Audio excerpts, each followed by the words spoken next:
Hello दोस्तों, स्वागत है आपका Shriraj mobile and repairing class के यूट्यूब चैनल में। हम आज से मोबाइल रिपेयरिंग के वीडियोस लाते रहेंगे।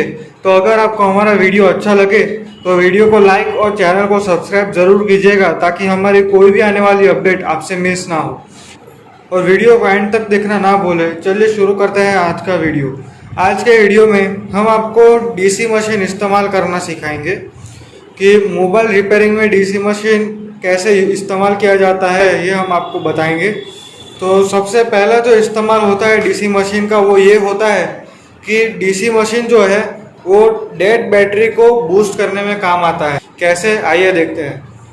तो सबसे पहले तो आपको ये जो डीसी मशीन का रेड प्रोब है, इस प्रोब को आपको बैटरी के पॉजिटिव पोल पे टच कर देना है, ठीक है। और ये जो दूसरा हमारे पास ब्लैक प्रोब है, इस प्रोब को आपको बैटरी के नेगेटिव पोल पे टच कर लेना है। सबसे पहले तो हमें डीसी मशीन का जो वोल्टेज है वो वोल्टेज हमें ज़ीरो पर ही रखना है। ये जो वोल्टेज का डिस्प्ले है ये पूरा ज़ीरो पर होना चाहिए। हमें ये जो रेगुलेटर है, वोल्टेज का रेगुलेटर है, उसे धीरे धीरे बढ़ाते जाना है, धीरे धीरे बढ़ाते जाना है, जैसे मैं कर रहा हूँ, एकदम धीरे धीरे। इसके बाद क्या होगा कि एक समय ऐसा आएगा कि ये जो करंट का मीटर है वो करंट लेने लगेगा। अचानक से ही वो करंट लेने लगेगा। इसका मतलब क्या होगा कि बैटरी है जो है हमारी वो बूस्ट हो चुकी है, वो काम करने लगी है। दूसरा इस्तेमाल ये है कि हम डीसी मशीन को फ़ोन को चार्ज करने के लिए भी इस्तेमाल कर सकते हैं। कि अगर हमारे पास किसी फ़ोन का चार्जर नहीं है या फिर सिर्फ उसका चार्जिंग केबल है, तो आप डीसी मशीन से भी उस फ़ोन को चार्ज कर सकते हैं। बस शर्त इतनी है कि आपके जो डीसी मशीन है उसमें यहाँ पे यूएसबी केबल होना चाहिए, यूएसबी केबल कनेक्टर का होल होना चाहिए यहाँ पे। ये कब होगा, जब आपका डीसी मशीन थोड़ा महंगा वाला होगा, उसमें यहाँ पर यूएसबी कनेक्टर आता है। उसमें आपको करना क्या है कि ये जो यूएसबी कनेक्टर की ये जो बड़ी वाली पोल है उसको आपको एसएमडी मशीन के पोल में लगा देना है। और दूसरा जो हमारे पास चार्जिंग कनेक्टर वाला जो हिस्सा है उसे हमें हमारा फ़ोन के चार्जिंग कनेक्टर में लगा देना है। हमारे पास यहाँ पर जो वोल्टेज है वो वोल्टेज 5.9 होना चाहिए। लेकिन मैं आपसे कहूँगा कि ये जो डिस्प्ले है वोल्टेज की, इस पर कभी भी भरोसा मत करें, क्योंकि इससे होगा क्या कि अगर यहाँ पर आपका डीसी मशीन थोड़ा सा खराब आया है या फिर कोई गड़बड़ है उसमें, तो ये 5.3 तो यहाँ पर दिखा रहा है, लेकिन यहाँ पर वोल्टेज कुछ और ही जनरेट हो रहा होगा। 6.5 7.5 ऐसा वोल्टेज आ रहा होगा। मैं जैसा दिखाता हूँ आपको वैसे ही बिल्कुल मल्टीमीटर का इस्तेमाल करना है डीसी मशीन के साथ, यहाँ पर सही वोल्टेज को सेट करने के लिए। तो आइए देखते हैं कैसे। आप यहाँ पर देख सकते हैं कि हमें यहाँ पर वोल्टेज सेट किया है 5.4 और मल्टीमीटर में वोल्टेज दिखा रहा है 6.1।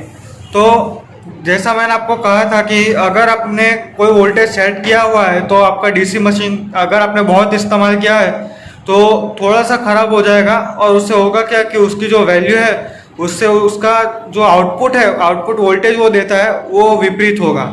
तो आपको ये सेट करने के लिए करना क्या है कि मैंने जैसे ऐसे ज्वाइन किया है कि ये जो डीसी मशीन की रेड प्रोब है उसे मल्टीमीटर की रेड प्रोब के साथ ज्वाइन कर दिया है, और ये जो ब्लैक प्रोब है डीसी मशीन की उसे मल्टीमीटर के ब्लैक प्रोब के साथ ज्वाइन कर दिया है। और उससे होगा कि, और मल्टीमीटर को मैंने 20 वोल्ट पे रखा हुआ है, क्योंकि मोबाइल में जितने भी वोल्टेज होते हैं वो कभी भी 20 वोल्ट से ज़्यादा नहीं होते हैं। तो अब यहाँ पर 6.1 दिखा रहा है, तो हम सेट कैसे करें। तो आपको इस वोल्टेज की डिस्प्ले को इग्नोर करना है और इस वोल्टेज के डिस्प्ले पे ध्यान देकर यहाँ पर वोल्टेज घटाना है, ठीक है। इस केस में हमारी जो वोल्टेज की डिस्प्ले है वो मल्टीमीटर की डिस्प्ले हो जाएगी, डीसी मशीन की नहीं। तो आप ऐसे घटा कर सेट कर सकते हैं इसे 5.9 पे, ठीक। 5.9 पे आपको सेट करके यूएसबी केबल कनेक्ट कर देना है फ़ोन के साथ और डीसी मशीन के साथ, तो आपका फ़ोन चार्ज होने लगेगा।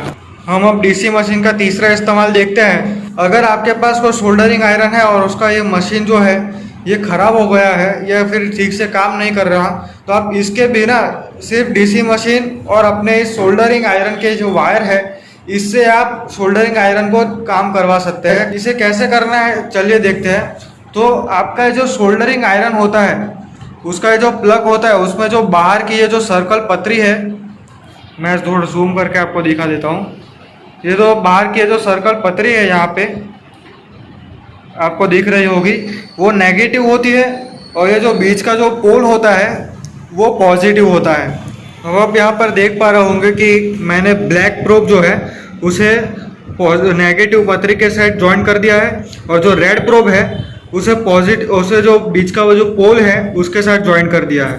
और आप देख सकते हैं जो हमारा डीसी मशीन है उसमें भी जो वोल्टेज की डिस्प्ले है उसमें मैंने 13.2 वोल्ट सेट किया हुआ है, लेकिन असल में ये 12 वोल्ट सेट होना चाहिए।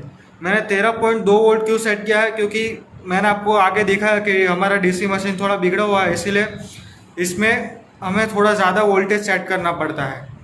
अब आप देखेंगे कि हमारा जो यहाँ पर ये सोल्डरिंग आयरन है वो थोड़ी देर में गर्म हो जाएगा और काम करने लगेगा। इससे हम आसानी से काम कर पाएंगे, क्योंकि आप देख सकते हैं कि ये जो करंट वाली डिस्प्ले है ये भी एम्पियर लेने लगी है, एम्पियर बढ़ने लगा है, तो हमारा सोल्डरिंग आयरन अच्छे से काम कर रहा है। आगे बढ़ते हैं हमारे डीसी मशीन के चौथे और आखिरी इस्तेमाल की तरह। आप डीसी मशीन को फ़ोन की बैटरी की तरह भी इस्तेमाल कर सकते हैं। अगर आपके पास कोई फ़ोन आया है जिसकी आपके पास बैटरी नहीं है या फिर आपके पास कोई स्टॉक में बैटरी नहीं है जो उसमें आप लगा कर चेक कर सके फ़ोन को, तो आप डीसी मशीन को भी फ़ोन की बैटरी की तरह इस्तेमाल कर सकते हैं।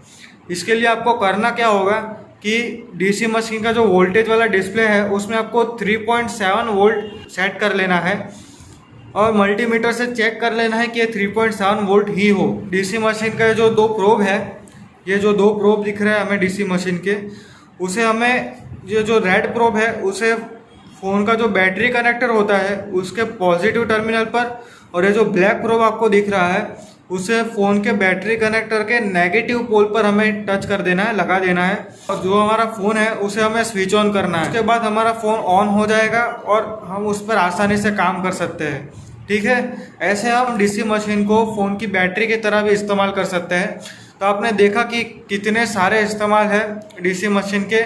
एक और इस्तेमाल डीसी मशीन का ये है कि हम डीसी मशीन से फ़ोन में शॉर्टिंग भी फाइंड कर सकते हैं कि फ़ोन हाफ शॉर्ट है, फुल शॉर्ट है, ओके है, ये भी हम फ़ोन में फाइंड कर सकते हैं। सीखने के लिए आप हमारे मोबाइल क्लास को ज्वाइन कर सकते हैं और हमारे कोर्स के बारे में अधिक जानकारी के लिए हम आप नीचे दिए गए नंबर पर हमें कॉल कर सकते हैं। तो आज के वीडियो में बस इतना ही। वीडियो पूरा देखने के लिए बहुत बहुत धन्यवाद, और वीडियो अच्छा लगा हो तो वीडियो को लाइक और चैनल को सब्सक्राइब ज़रूर कीजिएगा। चलिए मिलते हैं आपसे अगले वीडियो में।